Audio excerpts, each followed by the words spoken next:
Dear one, this video is to introduce you to the secret power of Kriya Yoga. This might be the first time that you directly encounter Kriya Yoga, so let me explain. So Kriya Yoga's purpose, or the purpose of Kriya Yoga, is to purify the mind, and that will lead to dissolving the mind into its natural state, which is ecstatic bliss, believe it or not. Pure potential nothingness.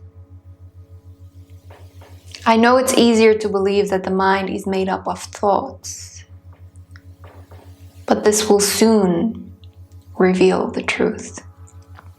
Please know that all techniques that Kriya Yoga offers is merely a vehicle or a bridge.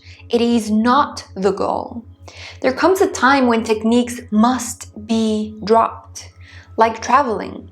You have to get a taxi to the airport, and you have to leave the taxi to then go into the airport and get onto the plane. You do not take the taxi or the taxi seat with you, else you will never get where you are going.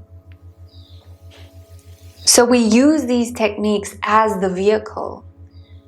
But once it is time to drop, to move to the next vehicle, then we do so gracefully.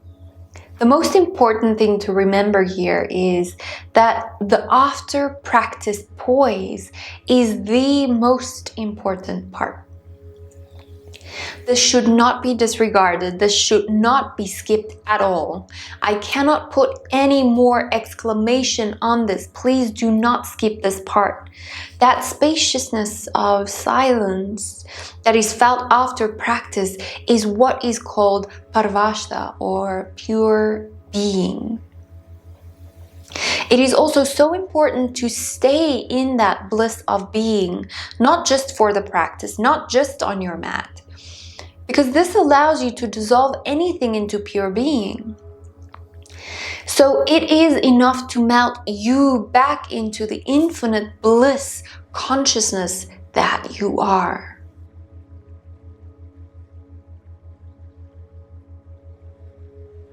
It is also important to stay in this beingness over and over and over again. We have conditioned the mind to seek outward constantly, so it will take time and patience to bring it back. So don't just be aware of it during or after practice, but take it into your day. Take it off of the mat. Stay in that self-awareness or empty consciousness, pure potential state, because that is what will reveal freedom. Kriya Yoga is the fastest and most direct path to enlightenment when merged with other forms of yoga as taught here in this course. There might be some curiosity around different states of samadhi and the relevance to that. So when practicing Kriya Yoga, it's really easy to get into those states. So this course will explain and give you insight on that too.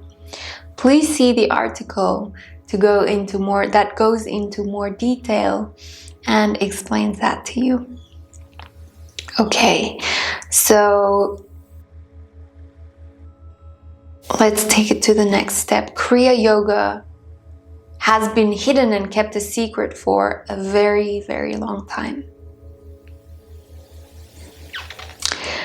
And the exclaimer to that is to preserve the purity of the teachings, which, don't get me wrong, I completely understand. Here are my contemplations and questions on that.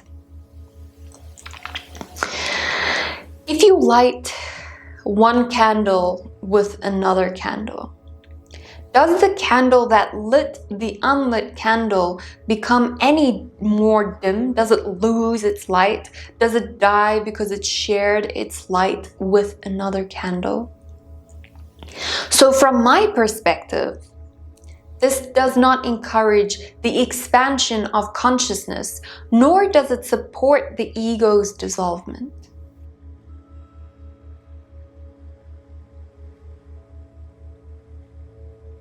Being secretive actually spreads myths and fantasies about Kriya Yoga. So again, I would like to point out that keeping something like this a secret is in and of itself an act from ego.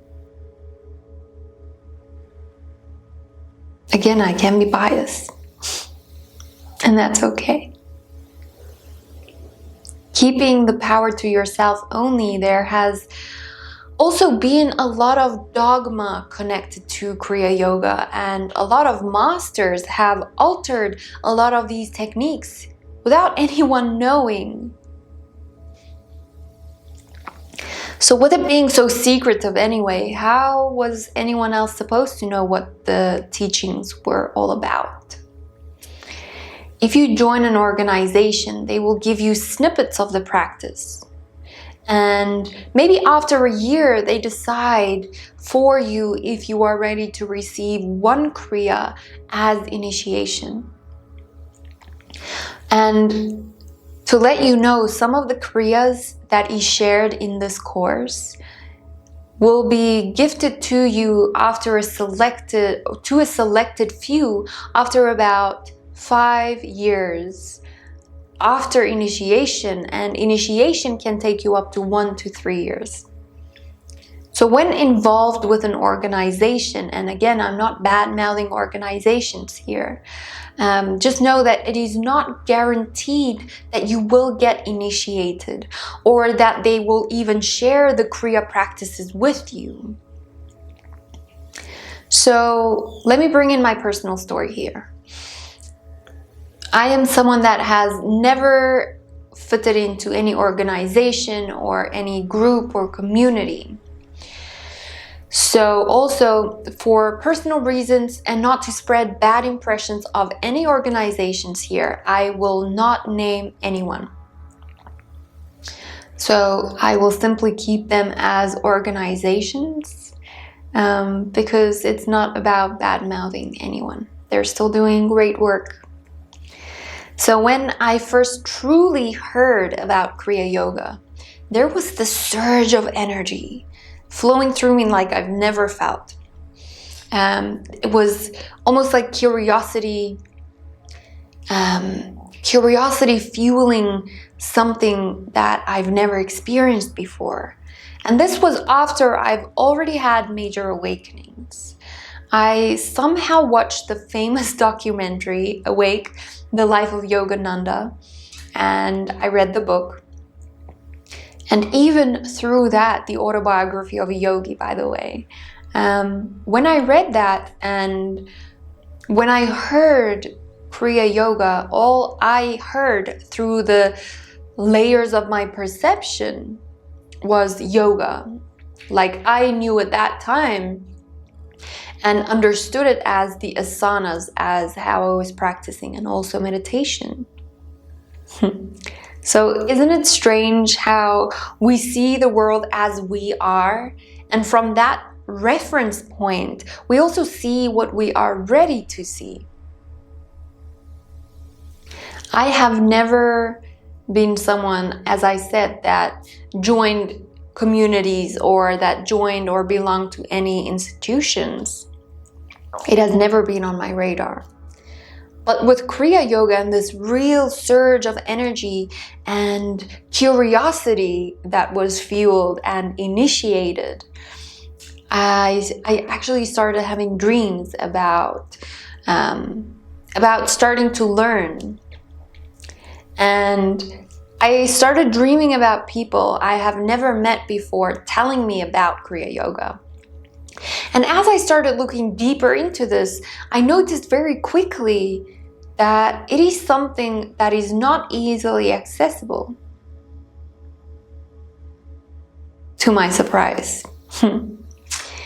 So, of course, this fueled my curiosity even more, as you can imagine.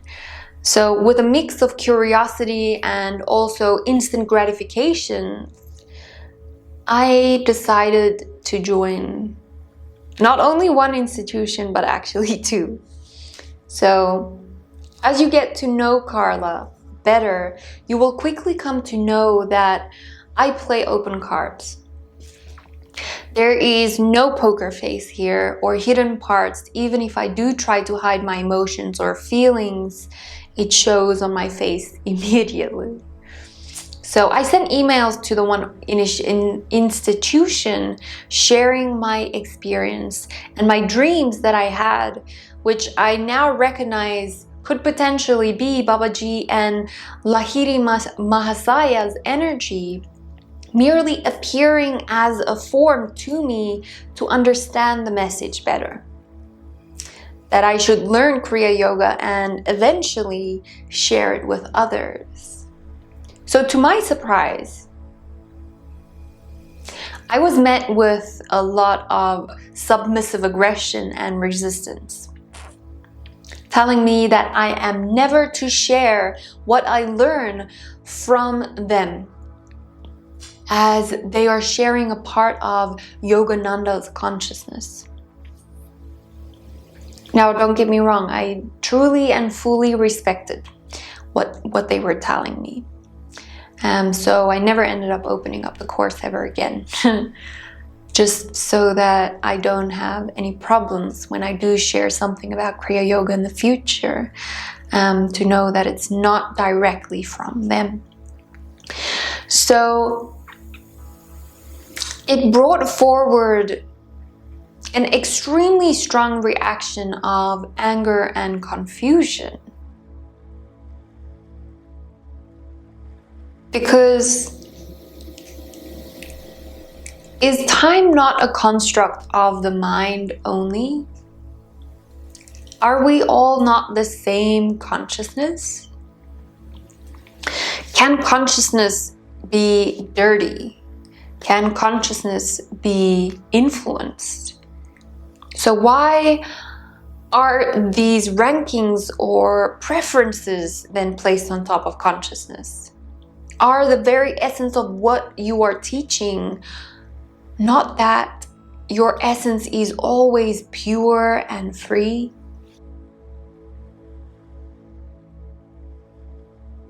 That what you truly are can never be broken, stained, tainted by anything. Isn't that the teaching? So why is this only shared with a selected few? I later discovered that in order for you to be initiated to higher teachings and kriyas, you have to basically give up your life story and also deposit big amounts of money into the institution for realizing something that is freely available to all with genuine willingness, of course. And it still doesn't make sense to me. I somehow didn't feel to call them out on this. And like I said, I didn't open up the course, even though I paid for it. And some of the reasons for only sharing it with a selected few individuals, their reasons are as follows. There is an appointed one that was initiated by Yogananda himself to give the permission to someone else to get initiated into Kriya Yoga.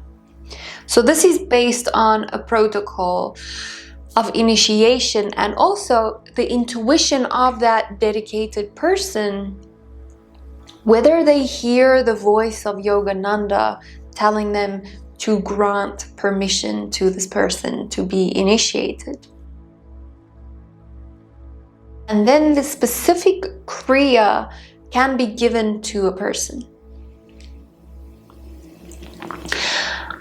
I read a really interesting story about a guy that gave up his entire life story to this cause. This cause meaning freedom from misery. He wanted to unite with God, if I can put it in that way. So he simply wanted to surrender himself to God. He lived at the institution and he was extremely eager to practice and learn.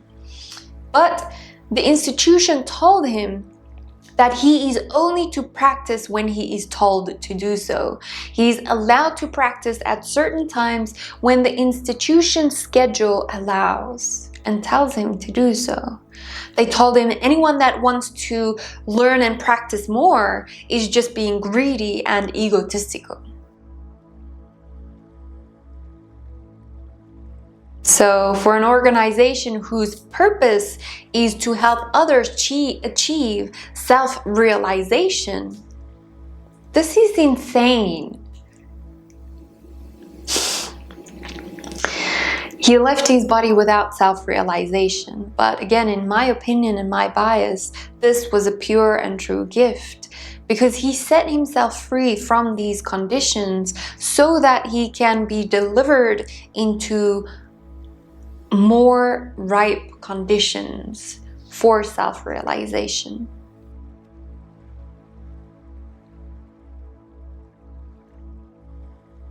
And it's needless to say, really, but again, I realized why I've never been drawn to be included in communities and also institutes or organizations for that matter. So it's perfectly okay. I was guided to the secret teachings of Kriya Yoga, and Kriya Yoga was exposed in an extremely powerful way. It was completely effortless for me to start this practice for the first time in my entire life. I have a consistent practice that is effortless and needs no convincing for me to do every single day.